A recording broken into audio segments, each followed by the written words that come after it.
Hello everyone, welcome to Engineers Adda guys. I hope you all are good. Myself Rajat Singh और आप सभी का engineers अड्डा के इस प्लेटफॉर्म पे स्वागत है। गाइज, आप सभी को पता चला होगा कि एमपीपीजीसीएल में जेई की वैकेंसीज आई हुई हैं, सिविल की, मैकेनिकल वाले बच्चों के लिए और इलेक्ट्रिकल इलेक्ट्रॉनिक्स के लिए तो बहुत ज़्यादा वैकेंसीज हैं। यहाँ पे मैं बात करने वाला हूँ सिविल वाले बच्चों को कौन कौन से टॉपिक पढ़ने हैं। चूंकि आप सभी को पता है कि एमपीपीजीसीएल की तरफ से कोई ऑफिशियल नोटिस या सिलेबस का नोटिस अभी तक कोई भी जारी नहीं किया गया है, लेकिन जो भी एमपी के स्टूडेंट हैं वो किस सिलेबस को फॉलो कर सकते हैं मैं उसके बारे में आपको बताता हूं।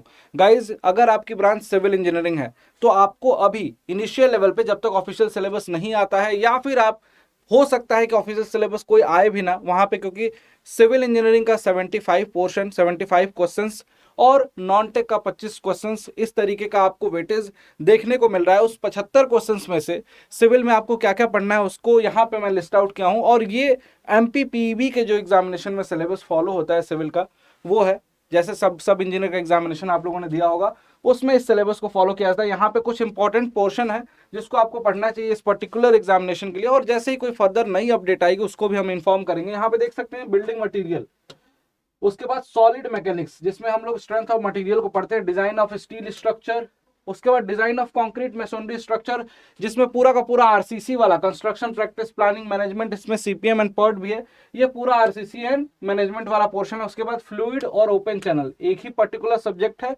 ओसीएफ भी पढ़ना है इसमें आपको, और उसके बाद पाइप फ्लो वगैरह ये सब हाइड्रोलिक्स के ही पोर्शन है, ये पूरा का पूरा ये पोर्शन यहां तक, और हाइड्रो पावर।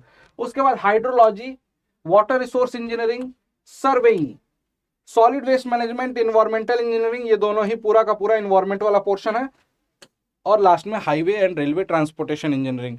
तो गाइज, ये पोर्शन जो है स्टैंडर्ड सब्जेक्ट्स जो है ये आपको पूरे सब्जेक्ट पढ़ने हैं। अब आप सोचोगे सर ये तो ऑलमोस्ट सारा ही सिलेबस है, तो सारा ही पढ़ना पड़ेगा। जेई के एग्जामिनेशन में लगभग यही सारे सब्जेक्ट एसएससी जेई भी फॉलो करता है, यही सारे सब्जेक्ट्स आपको एमपी सब इंजीनियर का प्रिसाइज सिलेबस है, प्रिसाइज सब्जेक्ट है जिसको आप फॉलो कर सकते हो इस पर्टिकुलर वैकेंसीज के लिए।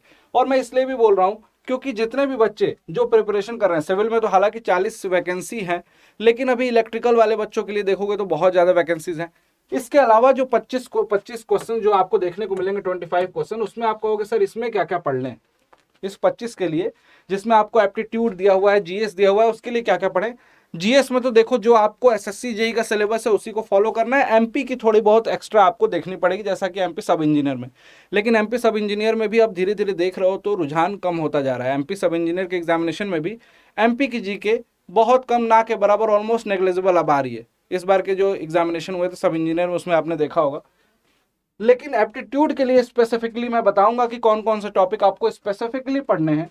देखिए, profit loss, simple interest and compound interest, stars indices, mixture allegation, simplification, ये सब छोटे छोटे जो टॉपिक हैं वो तो पढ़िए। रेशियो प्रोपोर्शन ये पढ़ लेना अच्छे से, data interpretation, time distance, work and time, और mensuration, number system, sequence series और परम्यूटेशन एंड कॉम्बिनेशन, ये पूरे के पूरे मैथ्स के टॉपिक आपको अच्छे से कवर करने हैं इस एप्टीट्यूड वाले पोर्शन के लिए। अब कई बच्चों का ये दिमाग में सवाल आएगा कि सर 25 में से कितने क्वेश्चन, मान के चलना हाफ हाफ आएंगे 25 में से एप्टीट्यूड के लिए हाफ पोर्शन, और हाफ पोर्शन आप मान सकते हो आपने जीएस वाले पोर्शन के लिए। तो गाइज, यहाँ पे मेनली मेरा जो फोकस था वो था सिविल इंजीनियरिंग पे। सिविल इंजीनियरिंग के ये टॉपिक इंपॉर्टेंट सब्जेक्ट्स हैं, इनको आपको कवर करना है जो बच्चे आगे चल के प्रिपरेशन करने वाले हैं एमपीपीजीसीएल के लिए। अब यहाँ पे मैं एक बात और बोलूंगा कि ऐसा तो नहीं है कि आप लोग उस एग्जामिनेशन को टारगेट करोगे तो आप लोग एसएससी जेई को टारगेट नहीं करोगे, एसएससी जेई को भी टारगेट करोगे। तो ये प्रिपरेशन आपके एसएससी जेई के जो एग्जामिनेशन आपके अक्टूबर में होने वाले हैं वहां भी आपकी काम आएंगे ये सारे सब्जेक्ट। ऐसा नहीं कि इसमें से सर्वेइंग पढ़ लिया तो सर्वेइंग तो सर मान लो कि एमपीपीजीसीएल में नहीं रखा तो मेरा पढ़ाई वेस्ट होगी, नहीं, ऐसा नहीं होगा। ये सारे सब्जेक्ट आपके एसएससी जेई के प्रिपरेशन में भी काम आने वाले हैं जो अपकमिंग एग्जामिनेशन है। तो उस हिसाब से अपनी प्रिपरेशन को आगे बढ़ाइए। और जो बच्चे इंजीनियर्स अड्डा के चैनल पे हैं, आपको तो कंटेंट डेली मिलेगा ही मिलेगा। कंटेंट के साथ एश्योर करता हूं कि आपको पेड क्लासेस में भी प्रॉपर गाइडेंस के साथ आपको क्लासेस मिलेंगी कंसेप्ट की।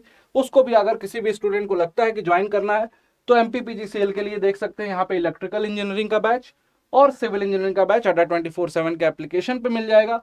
और लोवेस्ट प्राइस में इन दोनों बैचेस में किसी भी बच्चे को एनरोल करना है मिनिमम प्राइस में, तो यहाँ पे एक डिस्काउंट कूपन कोड है।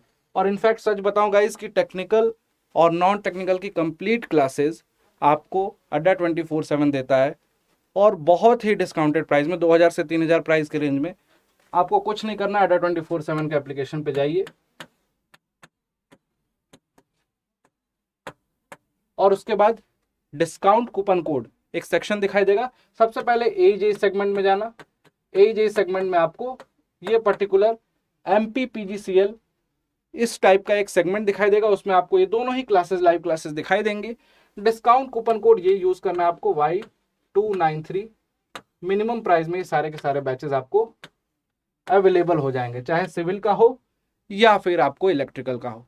Thank you so much guys. अगर आपकी क्लासेस स्टार्ट हो चुकी हैं तो मन लगा के पढ़िए, और जो बच्चे इन बैचेस में, न्यू बैचेस में एडमिशन लेना चाहते हैं, जो कि आपके 2 मार्च से स्टार्ट हो रहे हैं, इसमें भी एडमिशन ले सकते हो। लिमिटेड सीटें हैं और अपनी पढ़ाई आगे स्टार्ट कर सकते हो। Thank you so much everyone, bye bye and take care.